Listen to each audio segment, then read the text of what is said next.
In 1969, at the end of his 18-day tour of Canada and the United States, the Duke of Edinburgh commented on television about the royal family's finances.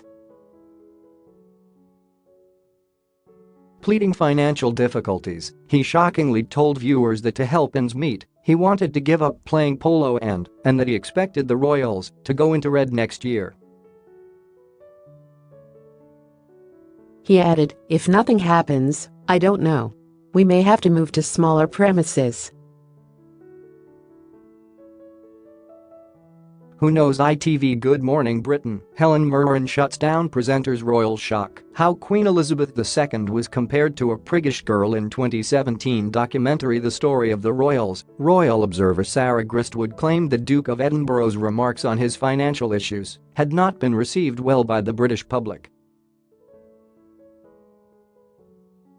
The end of the 1960s and the 1970s in Britain were notably famous for economic failure, weak government and demands for reform from many historic British institutions, including the monarchy. Ms Gristwood said, "We never quite know with Prince Philip when he is joking and when he is really making a mistake." When he said, "That goodness, yes, he might have to give up polo. It really didn't go down too well." That was exactly the feeling, that the royals were infinitely overprivileged. In May 1971, the Select Committee started its examination of royal finances, and in particular the Queen Mother's civil list allowance came under close scrutiny. There had been a request that Elizabeth's civil list allowance be increased from £77,000 to £95,000. However, the committee insisted that there had been no explanation as to why they should grant this increase. The civil list was eventually fixed for the next 10 years by the Conservative-dominated House.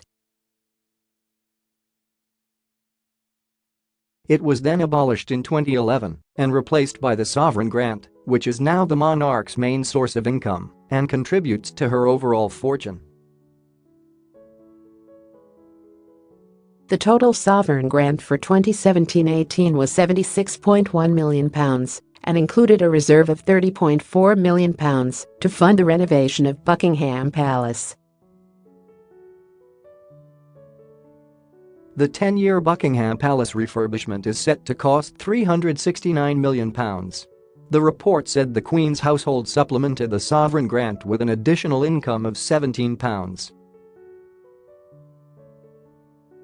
£3 million last year. This came from services like property rentals and facilities management. Keep of the Privy Purse Sir Michael Stevens said, "For the first time since the reign of Queen Victoria, there are 3 generations of the royal family at work together in support of the Queen." Each generation brings its own style and personality. What everyone shares is a desire for the monarchy to reflect and serve all parts of our country and the wider Commonwealth. The majority of these earnings go to the government. Between 15 and 25% of the funds are kept back for the Queen in the form of the grant.